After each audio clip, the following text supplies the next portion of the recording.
Hello दोस्तों, हमारे channel YouTube pick the fight civil service academy में आप सभी का स्वागत है। आज हम लोग पढ़ने वाले 1857 की क्रांति का मतलब असफलता का कारण और उसके परिणाम के बारे में पढ़ेंगे, और जो मुख्य बिंदु है, जो महत्वपूर्ण कुछ तथ्य है, उसके बारे में भी हम लोग जानेंगे।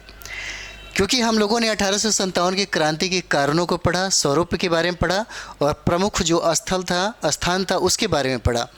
ठीक है, एक लास्ट वीडियो जो है हम लोग 1857 की क्रांति के जो परिणाम देखेंगे, असफलता के कारण देखेंगे और कुछ महत्वपूर्ण बिंदुओं को एग्ज़ाम के पर्पज़ से हम लोग देखेंगे। ठीक है, चलिए हम लोग शुरुआत करते हैं असफलता के कारण।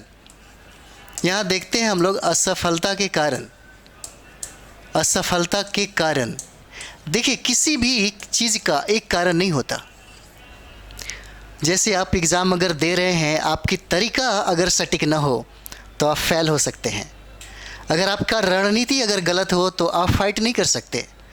अगर आपके अंदर एनर्जी नहीं है और नई तकनीकों का प्रयोग आपने अगर नहीं किया तो आप असफल हो जाएंगे। देखिए ज़िंदगी की जो लड़ाई में, ज़िंदगी की जो युद्ध में, जैसे आप कह सके आप युद्ध ही तो कर रहे हैं। आप बीपीएससी की तैयारी कर रहे हैं, दारोगा की तैयारी कर रहे हैं, या कोई भी कंपटीशन की यूपीएससी तैयारी कर रहे हैं, तो एक युद्ध ही तो है। अगर जीते तो समझिए कि सफलता आपके चरण चूमेगी और आप हीरो बनेंगे। अगर हारे तो सोचिए सबसे बड़ी दशा होने वाली है आपकी ज़िंदगी में। तो यही चीज़ होता है, इस जीत का परिणाम दो ही होता है। जैसे मानते हैं कि अगर हम लोग फिर बाद में बात करेंगे, असफलता को अगर देखा जाए तो खुद से ये चीज़ कभी करके देखिएगा। अगर माना जाए कि आपने 68 में एग्ज़ाम दिया होगा, तो एग्ज़ाम देने के बाद अगर आपका नहीं हुआ होगा और आपसे प्रश्न अगर ना बना होगा तो आपको लगा होगा कि जाएंगे तो एकदम बढ़िया सा रणनीति बनाएंगे, एकदम टाइम टेबल बनाएंगे और बढ़िया से पढ़ेंगे। ठीक है, 2 दिन 3 दिन 4 दिन 10 दिन बहुत हो गया, आपने किया होगा और बाद में आपने फिर से नया प्लान। लेकिन पता है, आप लोगों में कोई ऐसा बंदा होगा जो एक प्लान बनाया, एक रणनीति बनाई और उसी पे क्या किया, उसने हार्डवर्क किया। सफलता उसी को मिलता है। ऐसा नहीं है कि प्लान को चेंज नहीं करना चाहिए, चेंज करना चाहिए, लेकिन प्लान पे काम भी करना चाहिए। रणनीति जो है, डिसिप्लिन जो है, ये होना बहुत ज़रूरी है। और डिसिप्लिन ना होने की वजह से 1857 की क्रांति का जो आप असफलता देखते हैं वो आपको देखने को मिलेगा। सबसे पहली बात तो ये है कि यहाँ पे देखेंगे सीमित संसाधन थे हमारे पास। हम कहीं ना कहीं मध्ययुगीन जो व्यवस्था थी वहीं पे उसी का हम लोगों ने क्या किया, प्रयोग किया। सबसे पहले अगर बात करते हैं हम लोग, तो यहाँ पे देखिएगा हमारे भारतीयों के पास क्या था, हमारे भारतीयों के पास देखिएगा सीमित संसाधन थे। क्या थे? तो सीमित संसाधन थे, सीमित संसाधन। लेकिन अगर बात करें हम लोग अंग्रेज़ों का, तो अंग्रेज़ों के पास सीमित संसाधन नहीं था, उसके पास असीमित संसाधन थे। और सबसे बड़ी और भी बात थी, हम जब भी लड़ाइयाँ लड़ रहे थे ना, हमारा उसमें एक स्वार्थ था। सबसे बड़ी बात अगर यहाँ पे देखा जाए 1857 के असफलता के कारणों में, तो हम जिस व्यवस्था से लड़ रहे थे और जिस व्यवस्था से मतलब समझिए कि जिस व्यवस्था को हम लेकर के लड़ रहे थे, वो किससे लड़ाई हो रही थी? एक आधुनिक समाज से, एक आधुनिक जो बहुत ही ज़्यादा डेवलप था, उससे हम लड़ रहे थे। और हम चाहते थे कि हम फिर से क्या कर पाए, मध्ययुगीन व्यवस्थाओं में ही से हम जकड़े हुए थे ही, और साथ ही साथ ये भी चाहते थे कि कम से कम ये सारी की सारी सुविधा हमें मिल जाए ताकि हम इसे हासिल कर सकें। हमारे पास इसके लिए कोई साधन नहीं था, एक लिमिट में साधन था। अगर हमने हथियारों का भी इस्तेमाल किया तो बस पुरानी परंपराओं पे जो ही हमारा जो चल रहा था उसी का इस्तेमाल किया। हमारे समाज में बहुत ऐसे लोग थे, समझिए कि सभी लोगों को लड़ने की स्वतंत्रता, आज़ादी नहीं मिली थी। जाति पाति, छुआछूत, ऊंच नीच, बहुत सारा चीज़ था। कहीं न कहीं हम लोगों ने उन समाज को वंचित रखा, उन समाज को महरूम रखा, लड़ाइयों से, उन युद्ध से वंचित रखा। और एक ही अगर बात कर दी जाए तो मात्र मुट्ठी भर लोग ही लड़ाई करते थे। हालांकि 1857 की क्रांति में देखा जाता है कि कुछ लोग उसमें शामिल होते हैं, तो ये सब चीज़ें हम लोगों को क्या दिखा, सीमित संसाधन था जो कहीं ना कहीं असफलता का कारण हुआ। किसके लिए? भारतीयों के लिए। दूसरा अगर बात करते हैं हम लोग, दूसरा अगर बात करें यहाँ पे तो देखिएगा कुशल नेतृत्व का अभाव हो जाता है। क्या हो जाता है? कुशल नेतृत्व का अभाव हो जाता है। किसका होता है? कुशल नेतृत्व का क्या हो जाएगा? कुशल नेतृत्व का अभाव हो जाता है। हमारे भारत में क्या हो जाता है? अभाव हो जाता है। हमारे जितने भी सेना लोग थे उन्होंने आंदोलन शुरुआत तो कर दिया, लेकिन नेता किसको चुना? नेता मुग़ल बादशाह को चुना। किसको चुना? मुग़ल बादशाह को। और मुग़ल बादशाह बहुत ही कमज़ोर थे। क्या थे? बहुत ही कमज़ोर थे, वो शक्तिहीन थे। एक बूढ़ा की अवस्था में उसका नेतृत्व करने में ये क्या थे? सक्षम नहीं थे। क्या थे? सक्षम नहीं थे। यानी कि कहीं ना कहीं नेतृत्व का अभाव था, और ये नेतृत्व का अभाव ही 1857 की क्रांति की असफलता का क्या हुआ? प्रमुख कारण हुआ। दूसरी बात ये हुआ कि देखिएगा बहुत सारे ऐसे राजा थे, बहुत ऐसे जमींदार थे जो अपने सलाहकार का भी बात नहीं मानते थे, अपने सलाहकार को भी संदेह के दृष्टि से देखते थे। जैसे नाना साहब की अगर बात कर दिया जाए यहाँ पे देखिएगा, नाना साहब ने अपने प्रमुख सलाहकार अजीम मुल्ला की क्या कर दिया? हत्या करवा दिया। उनको यकीन ही नहीं था। सोच के देखिएगा 1857 की क्रांति में अपने लोगों ने मतलब एक दूसरे पे क्या किया? संदेह के दृष्टि से उन लोगों को देखना शुरू किया, हत्या भी करवा दी। लोगों ने षड्यंत्र रचना शुरू कर दिया। ठीक है, शॉर्ट में ही चलते हैं, डिटेल्स नहीं।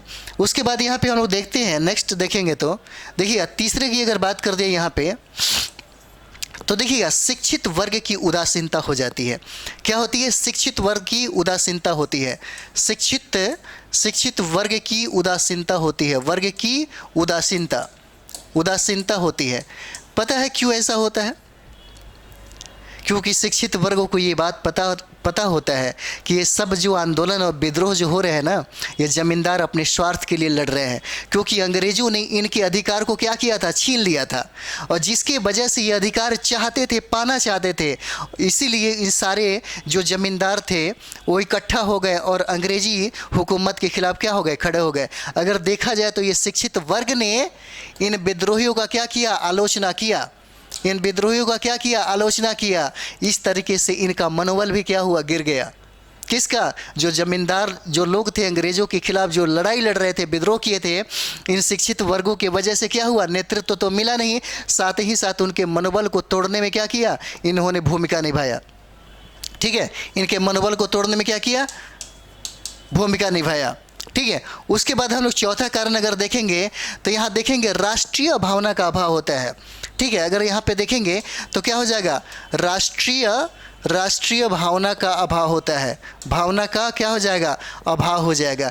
हालांकि अगर देखा जाए तो राष्ट्रीयता को भारत के लोगों को तो पता ही नहीं था। अगर वर्तमान संदर्भ में देखा जाए तो इस राष्ट्रीयता का मतलब बहुत सारे लोगों ने जब विचार देश की आज़ादी के बाद आया, कह सकते हैं कि अगर राष्ट्रीयता की बात किया जाए तो ये स्थापना होता है लगभग 1885 के बाद।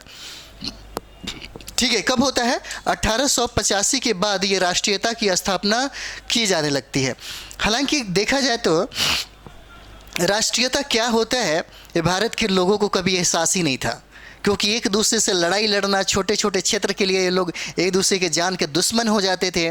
और सबसे बड़ी बात ही कहा भी जाता है कि अंग्रेज़ों ने भारतीय सेना का सहारा लेकर के क्या किया? भारतीयों को ही क्या कर दिया? हरा दिया। अगर भारतीयों के अंदर राष्ट्रीयता की भावना होती तो सभी लोग क्या हो जाते? इकट्ठा हो जाते।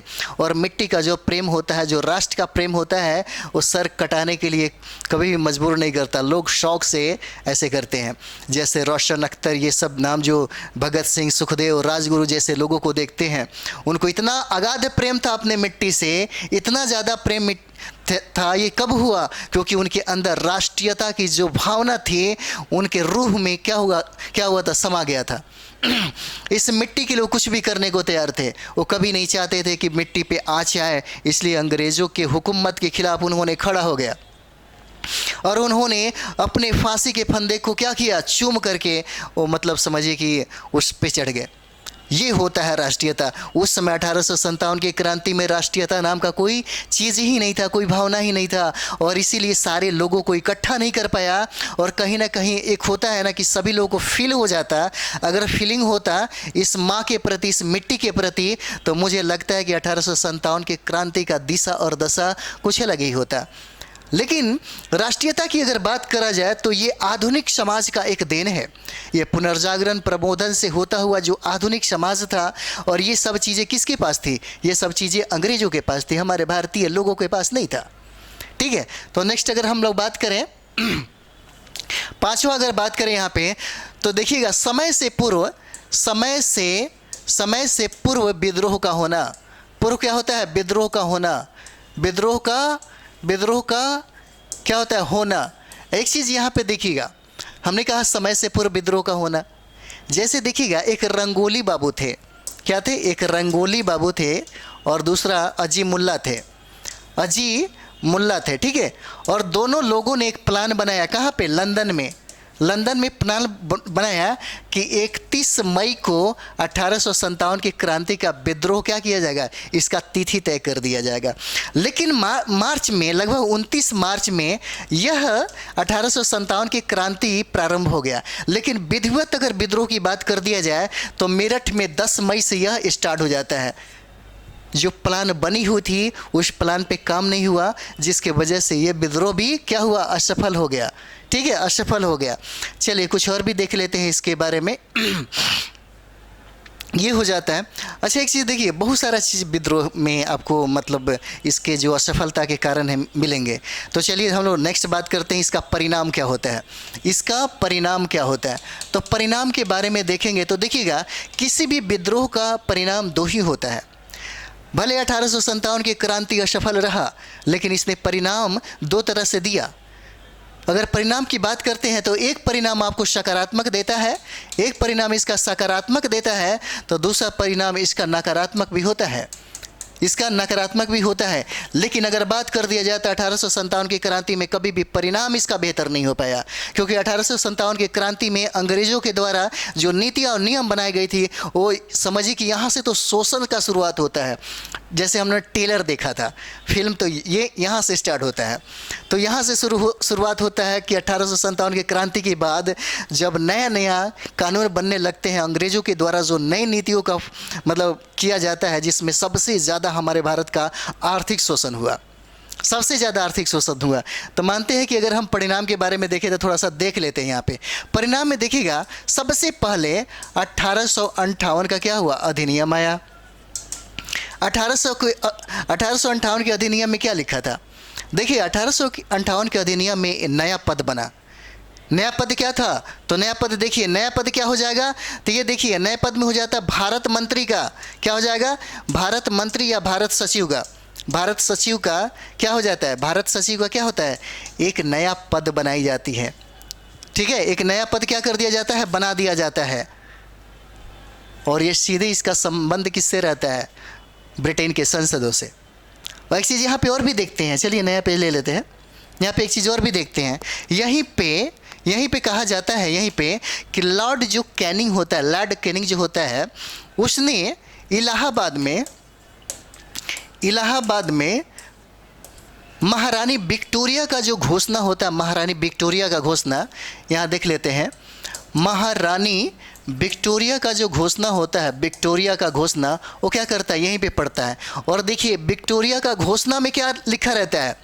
अगर बात करें घोषणा के अनुसार, तो घोषणा में ऐसा क्या बात लिखा रहता है? तो घोषणा में देखिए, घोषणा में बहुत अच्छी बात है। घोषणा में कहता है यहाँ पे कि अब क्या होगा? अब रंग रूप, ठीक है, देखिए अब क्या होगा? अब रंग रूप जाति लिंग, क्या होगा? जाति लिंग। ठीक है, क्या कहता है? अब रंग रूप जाति लिंग जन्म स्थान, क्या होता है? जन्म स्थान। ठीक है, जन्म स्थान के आधार पर भेदभाव नहीं किया जाएगा। क्या कहा? इस घोषणा में कहा कि रंग रूप जाति लिंग जन्म स्थान के आधार पर भेदभाव नहीं किया जाएगा। ये मतलब महारानी विक्टोरिया का जो घोषणा था, इलाहाबाद में पढ़ा किसने? तो लॉर्ड कैनिंग ने। किसने पढ़ा? तो लॉर्ड कैनिंग ने पढ़ा। ठीक है, इसका ये परिणाम था।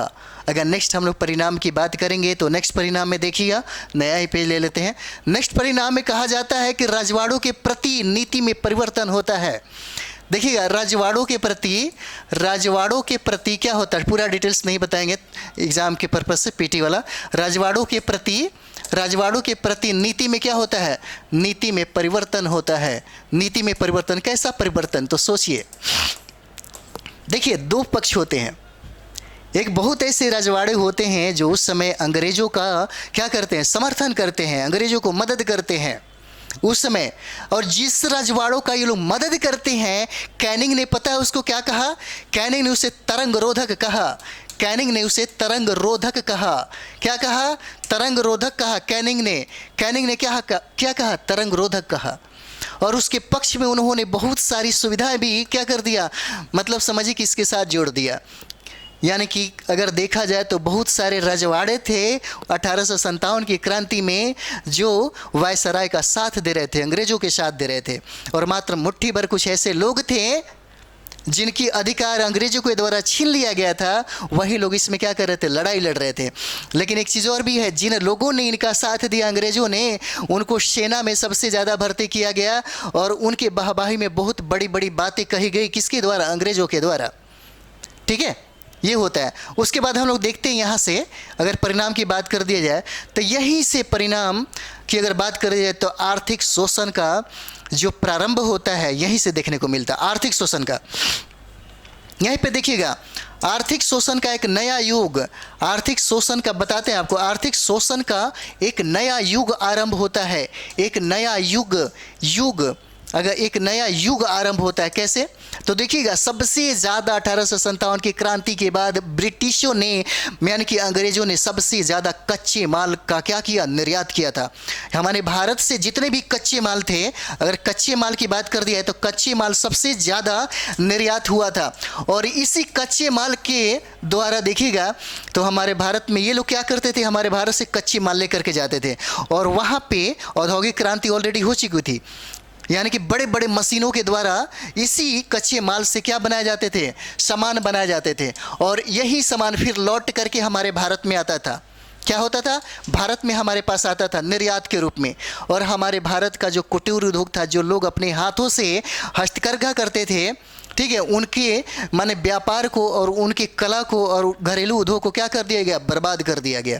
और सबसे ज़्यादा देखिए, हमारे ही सामान का सामग्री बन करके ये फिर ब्रिटेन वाले लेकर के यहाँ पे आते थे और बेचते थे और मुनाफा कमाते थे। सोचिए, डबल फ़ायदा। और डबल फ़ायदा मतलब समझिए कि बहुत ज़बरदस्त फ़ायदा। यहाँ पे सबसे ज़्यादा आर्थिक शोषण यहीं से शुरुआत होता है 1857 की क्रांति से। ठीक है, और देखिए यहाँ पे और भी चीज़ देखते हैं, एक चीज़ और भी देखते हैं यहाँ पे। हालांकि इसके बारे में देखा जाए तो अच्छा बात है, हिंदू मुस्लिम के बीचों में एकता स्थापित हो जाती है। क्या होता है, यहाँ से देखेंगे तो हिंदू और मुस्लिम में जो है, हिंदू मुस्लिम के जो लोग हैं उनके बीच में क्या होता है, एकता स्थापित हो जाता है। हालांकि अगर देखा जाए तो राष्ट्रीय आंदोलन का आधार बनता है। हालांकि अगर देखा जाए तो राष्ट्रीय आंदोलन का क्या आधार बनता है, यहाँ पे देखिएगा, राष्ट्रीय आंदोलन जो है, राष्ट्रीय आंदोलन का क्या होता है, राष्ट्रीय आंदोलन का आधार बनता है। लेकिन परिणाम ये क्या होता है, सुखद रहता है। ठीक है, ये सुखद रहता है। तो इतना ही काफ़ी है, ज़्यादा जानने की कोशिश नहीं करेंगे। अगर जानना हो तो मेंस में बहुत ज़्यादा पढ़ने को होता है। ठीक है, तो चलिए महत्वपूर्ण कुछ बिंदुओं पे बात कर लेते हैं जो एग्ज़ाम के व्यू से है। ठीक है, महत्वपूर्ण जो बिंदु है, महत्वपूर्ण जो तथ्य है, उस पर हम लोग बात कर लेते हैं। ठीक है, महत्वपूर्ण बिंदु पे तो बात किया जाए कि 1857 के क्रांति में वायसराय कौन था, तो वायसराय की अगर बात कर दी जाए तो क्या हो जाएगा, वायसराय की अगर बात कर दी जाए तो कौन हो जाएगा, लॉर्ड कैनिंग हो जाएगा। कौन हो जाएगा, लॉर्ड कैनिंग हो जाएगा। अगर बात कर दिया जाए इस समय मतलब ब्रिटेन का प्रधानमंत्री कौन था, अगर बात कर दिया जाए यहाँ पे कि ब्रिटेन का प्रधानमंत्री कौन था, तो क्या हो जाएगा, ब्रिटेन का प्रधानमंत्री कौन हो जाएगा, तो यहाँ पे देखिए, ब्रिटेन के प्रधानमंत्री की अगर बात किया जाए तो लॉर्ड पार्मस्टर्न हो जाएगा। क्या हो जाएगा, लॉर्ड पार्मस्टर्न हो जाएगा, पार्मस्टर्न हो जाएगा। एक मिनट रुकिए, थोड़ा सा गलत लिखा गया, यहाँ पे हो जाएगा लॉर्ड पार्मस्टर्न हो जाएगा। ठीक है। ये पूछा जाता है कि भाई उस समय 1857 की क्रांति में ब्रिटेन का प्रधानमंत्री कौन था, ठीक है, और उस समय 1857 की क्रांति में वायसराय कौन था, तो ये क्या हो जाएगा, लॉर्ड कैनिंग हो जाएगा, ठीक है। और चलिए प्रतीक चिन्ह के बारे में अगर देखा जाए यहाँ पे तो देखिएगा यहाँ पे प्रतीक चिन्ह क्या हो जाता है। अगर प्रतीक चिन्ह की बात किया जाए तो पूछा जाता है प्रतीक चिन्ह क्या हो जाएगा, तो देखिएगा कमल का फूल हो जाता है। प्रतीक चिन्ह में क्या हो जाएगा, कमल का फूल, यानी कि लाल कमल का फूल हो जाएगा, लाल कमल का फूल हो जाता है। और क्या हो जाएगा, रोटी बोले या चपाती बोले, या चपाती बोलते हैं, ठीक है। लाल कमल का रोटी और चपाती था, ठीक है, ये प्रतीक चिन्ह था। उसके बाद हम लोग बात करते हैं यहाँ पे देखिएगा सबसे बड़ा शत्रु, अंग्रेज़ों का सबसे बड़ा शत्रु मौलवी अहमदुल्ला थे, ठीक है। उस पे अंग्रेज़ों ने मतलब समझिए कि इनाम पे इनाम डाल दिया था। और सबसे बड़ी बात है कि मौलवी अहमदुल्ला चाहते थे कि अंग्रेज़ों को नाश कर दें, हम विनाश कर देंगे। और यही वजह था कि इतना ज़्यादा उन्होंने विरोध किया था कि उसके विरोध के सामने एकदम तंग आ गया था अंग्रेज़, ठीक है। और सबसे बड़ा विद्रोही उनको क्या किया, घोषित किया। उसके बाद हम लोग देखते हैं देखिए जो बहादुर शाह जो जफ़र हैं, जफ़र, ठीक है, उनकी पत्नी का नाम रहता है क्या नाम रहता है, जीनत महल। अगर बात कर दिया तो इनके पत्नी का नाम रहता है जीनत महल। और ये जीनत महल जो होती हैं अंग्रेज़ों के साथ मिलकर के षड्यंत्र रचती हैं, किसके खिलाफ, मतलब 1857 के विद्रोहियों के खिलाफ, ठीक है। कौन, बहादुर शाह जफ़र की पत्नी जीनत महल, ये अंग्रेज़ों के साथ मिलकर के षड्यंत्र रचती है। एक चीज़ और भी देखा जाए कि बहादुर शाह जफ़र के 2 पुत्र होते हैं और एक पौत्र होते हैं, उनको अंग्रेज़ी ने गोली मार करके क्या करता है, हत्या कर देता है, ठीक है। ये बड़ी मतलब वहाँ पे दर्द वाली बात है। इनकी शायरी भी एक चीज़ है। और अगर 2 पुत्रों की बात करिए और एक पौत्र की बात कर दिया जाए तो देखिएगा इन्होंने बहुत कुछ खोया है। देखा जाए कि मुग़ल बादशाहों ने समझिए कि बहुत सारा चीज़ है जो खोया, मतलब भारत में अंग्रेज़ों के द्वारा मतलब बहुत सारा चीज़ें हुआ। तो यहाँ पे देखिएगा सबसे पहले मिर्ज़ा मुग़ल थे, एक मिर्ज़ा मुग़ल थे, ठीक है। मिर्ज़ा मुग़ल को गोली मार दिया गया। एक नाम होता है मिर्ज़ा सुल्तान, एक नाम होता है मिर्ज़ा सुल्तान, इनको भी गोली मार दिया गया अंग्रेज़ों के द्वारा। एक नाम होता है मिर्ज़ा अबू बकर, ठीक है, अबू बकर थे, अबू बकर, इनको भी गोली मार करके हत्या कर दिया जाता है, ठीक है। चलिए एक चीज़ और देखते हैं। एक नाम सुने होंगे दिल्ली की गलियों में, उनका नाम मतलब समझिए कि उर्दू शायरों के लिए बहुत ही ज़्यादा फेमस था, जिनका नाम था मिर्ज़ा गालिब, ठीक है। एक मूवी बना है उमराव जान, उसमें देखिएगा वो मिलेगा। इन आँखों के मस्ती के मस्ताने हज़ारों हैं, मतलब समझिए कि एक से एक उनका शायर है जो आज भी ज़िंदा है। और उनके बारे में कहा जाता है कि 1857 की क्रांति को उन्होंने अपने आँखों से देखा था। और कहा जाता है कि उन्होंने आँखों देखा हाल भी सुनाया था 1857 की क्रांति के बारे में, जिनका नाम है मिर्ज़ा गालिब, ठीक है। क्या नाम है, मिर्ज़ा गालिब। ये मतलब उर्दू के शायर हैं, बहुत ही मतलब समझिए कि उर्दू के शायर हैं और बहुत ही पहुँचे वाले ये शायर इनको बोला जाता है, ठीक है। और एक चीज़ और देखते हैं, सरकारी जो यहाँ पे लेखक की अगर बात कर दिया जाए, सरकारी लेखक की बात कर दिया जाए यहाँ पे, तो कौन हो जाएंगे, अगर सरकारी लेखक की बात कर दिया तो हो जाएंगे अशोक मेहता। कौन हो जाएंगे, अशोक मेहता हो जाएंगे, ठीक है, अशोक मेहता हो जाएंगे, ये पूछा जाता है, ठीक है। तो मिर्ज़ा गालिब के बारे में हम लोगों को देखा, उर्दू शायर है जिन्होंने 1857 की क्रांति को अपने आँखों से देखा था, ठीक है। आइए थोड़ा सा देखते हैं, पूछा जाता है प्रश्न पुस्तक और उनके लेखक। एक साइड में हम लोग देख लेते हैं, पुस्तक हो जाता है और इसी में देखते हैं हम लोग लेखक के बारे में, ठीक है। तो ये देखिएगा एक किताब है जिसका नाम है 1857, किताब का नाम है 1857, इसका लेखक है एसएन सेन। क्या नाम है, एसएन सेन नाम है, ठीक है। क्या हो जाएगा, एक पुस्तक है जिसका नाम है 1857, पुस्तक का नाम है, इनका लेखक होता है एसएन सेन। चलिए सेकंड की बात करते हैं। सेकंड की किताब है 1857 की क्रांति 1857 की क्रांति, ये किताब का नाम है 1857 की क्रांति, ठीक है। इसका नाम है पीसी जोशी। क्या हो जाएंगे, पीसी जोशी इसके राइटर हो जाते हैं। कौन हो जाते हैं, पीसी जोशी। देखिए 1857 की क्रांति, ये पीसी जोशी हो जाएंगे। और सिर्फ 1857 की बात कर दिया जाए तो ये एसएन सेन हो जाते हैं, ठीक है। चलिए यहाँ पे हम लोग देखते हैं तीसरा, तो ये हो जाता है महान क्रांति। महान क्रांति ये भी किताब का नाम है, कौन हो जाएंगे? तो अशोक मेहता हो जाएंगे। क्या नाम हो जाता है इनका? अशोक मेहता हो जाता है। ठीक है, ये सब याद कर लीजिएगा, प्रश्न पूछा जाता है, अशोक मेहता नाम हो जाता है। चौथा की बात करते तो होता है प्रथम स्वतंत्रता संग्राम। ठीक है, बात कर दिया जाए तो प्रथम स्वतंत्रता संग्राम, प्रथम स्वतंत्रता संग्राम। ठीक है, प्रथम स्वतंत्रता संग्राम, या ये कह दे प्रथम राष्ट्रीय आंदोलन। ठीक है, प्रथम राष्ट्रीय आंदोलन। इन दोनों किताबों के लेखक कौन होते हैं? तो यहाँ पे देखिए बी.डी. सावरकर। कौन हो जाएंगे? बी.डी. सावरकर हो जाते हैं। ठीक है, ये हो जाते हैं। तो पुस्तक और लेखक में 1857 कौन लिखे थे? एस.एन. सेन ने लिखा। 1857 की क्रांति पी.सी. जोशी ने, और महान क्रांति अशोक मेहता ने, और प्रथम स्वतंत्रता संग्राम बोले या प्रथम राष्ट्रीय आंदोलन ये बी.डी. सावरकर ने लिखा। ठीक है, तो आइए एक और भी है, थोड़ा सा उसको हम लोग देख लेते हैं। कहता है कि 1857 का विद्रोह 1857 का विद्रोह और क्या 1857 का विद्रोह और 18 मतलब सैनिक विद्रोह, और क्या बोलते हैं? सैनिक विद्रोह। इसका राइटर कौन था? सैनिक विद्रोह की अगर बात करें तो कौन हो जाएगा? तो ये देखिए सैनिक विद्रोह ये कौन हो जाता है? तो ये देखिए आर.सी. मजूमदार हो जाएंगे। इसका लेखक कौन हो जाता है? आर.सी. मजूमदार होता है। ठीक है, मजूमदार हो जाते हैं, आर.सी. मजूमदार। ठीक है, ये हमारा यहीं पे सेशन आपका समाप्त होता है। ठीक है, और ये 1857 की क्रांति यहीं पे हम लोग ख़त्म करते हैं। 1857 की क्रांति से बहुत बार प्रश्न, हमेशा 1 या 2 प्रश्न पूछे जाते हैं। मैंने जितना आपको पढ़ाया इतना से प्रश्न रहेगा ही रहेगा, और इससे बाहर प्रश्न बिल्कुल नहीं रहेगा। अगर आप अच्छा से देखते हैं, 4-5 अगर वीडियो है इसका, अगर अच्छा से कर लेते हैं तो निश्चित तौर पर आपसे प्रश्न बनेगा ही बनेगा। ठीक है, आप ये मेरा सेशन अच्छा लगता है तो आप लाइक करें, शेयर बहुत ज़्यादा करें, ताकि आपको फ़ायदा हो और आपके साथी संगी को फ़ायदा हो, और मतलब समझिए कि इसका फ़ायदा और लोगों को मिले, क्योंकि आपके प्यार से और आपके ही सहयोग से हमारा जो ग्रोथ है वो दिखेगा। और सबसे बड़ी बात है कि मोटिवेट मिलता है, क्योंकि आप लोग देखते हैं, और मेरा भी एक उम्मीद होता है, मेरा भी एक उद्देश्य होता है कि हम बेहतर से बेहतर चीज़ें आपको दे सकें। ठीक है, तो इसी के साथ हम लोग अपना सेशन समाप्त करते हैं। Thank you very much.